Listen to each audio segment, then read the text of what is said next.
সাধারণ হও কিন্তু সস্তা না। জীবনে সহজ হতে হবে যেন মানুষ তোমাকে স্বাভাবিকভাবে গ্রহণ করতে পারে, কিন্তু সেই সহজতা যেন তোমার আত্মমূল্যকে নষ্ট না করে। সস্তা হওয়া মানেই নিজের প্রতি অসম্মান করা, নিজের মূল্য কম মনে করা, সেটা কখনোই কাম্য নয়। নিজের মধ্যে পরিশুদ্ধতা, শ্রদ্ধা এবং আত্মবিশ্বাস বজায় রেখে সাধারণ থাকতে পারাটাই আসল। তোমার উপস্থিতি যেন সবার কাছে মর্যাদা পায়, কিন্তু কখনো যেন তোমার মূল্য কম না হয়। আসসালামু আলাইকুম ভিউয়ার্স, কেমন আছেন সবাই? আলহামদুলিল্লাহ, আমরাও ভালো আছি। প্রতিদিনের মতো সারাদিনের একটি ব্লগ শেয়ার করব, আশা করছি পুরো ভিডিওটির সাথেই থাকবে। আমার সকালটা শুরু হয় রান্নাবান্না দিয়ে। সকালবেলা জটপট করে উঠে সবজি ভাজি করেছি, সাথে রুটি ভেজে নিয়েছি। ওয়াসির বাবাকে আগে নাস্তা দিয়ে দিয়েছি, তারপর আমি আমার নাস্তাটা খেয়ে নিয়েছি। ওয়াসি ঘুমোচ্ছে, তাই তার নাস্তাটা একটু পরে খাওয়াবো। সেদিন এই পাখিগুলো নিয়ে আসা হয়েছিল, তো রান্না করা হয়নি। আজকে কেটে নিয়েছি রান্না করব বলে, তবে একটা কেটেছি, অনেকটুকুই মাংস হয়েছে, কবুতরের মাংসের চেয়েও বেশি হয়েছে।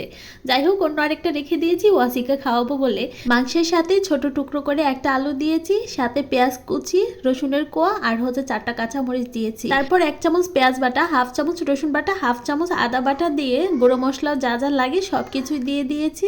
লং, দারচিনি, এলাচ সবকিছু দিয়ে পরিমাণ মতো সর্ষের তেল দিয়ে সবকিছুকে আমি হাত দিয়ে খুব সুন্দর করে ভালোভাবে মাখিয়ে নিয়েছি। আর মাংস রান্না কিন্তু হাত দিয়ে মেখে রান্না করলে বেশি মজার হয়। দেখে আমি বেশিক্ষণ রেখে দেইনি, চলে আসলাম আবার তরকারিটা রান্না করার জন্য। এখানে অল্প পরিমাণ সয়াবিন তেল দিয়ে কিছু পেঁয়াজ কুচি দিয়ে দিয়েছি। পেঁয়াজ কুচিগুলোকে ব্রাউন করে ভেজে নিয়ে তারপর মেখে রাখা মাংসগুলো দিয়ে দিচ্ছি। ডাহুক পাখির মাংস কারা কারা খেয়েছেন অবশ্যই কিন্তু কমেন্ট করে জানাবেন। আমি কিন্তু আজকে প্রথমবার রান্না করছি আর প্রথমবারই খেয়েছি, খুবই মজার ছিল।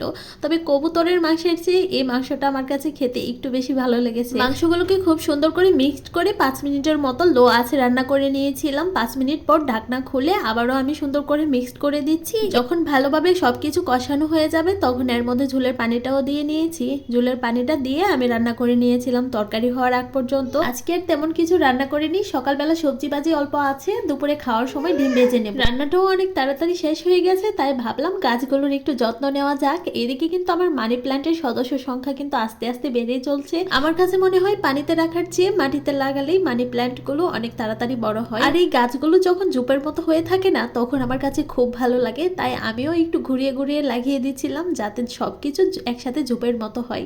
আর এই গাছটা ছিল অন্য একটা টবে, আমি সেখান থেকে উঠে এনে খালি তৈরির একটা পাত্রে সুন্দর করে লাগিয়ে দিচ্ছিলাম। সাথে আরো 2টা ছোট ছোট মানি প্ল্যান্টের গাছ যুক্ত করেছি। এখন কিন্তু সুন্দর করে একটা ঝোপের মতো দেখা যাচ্ছে।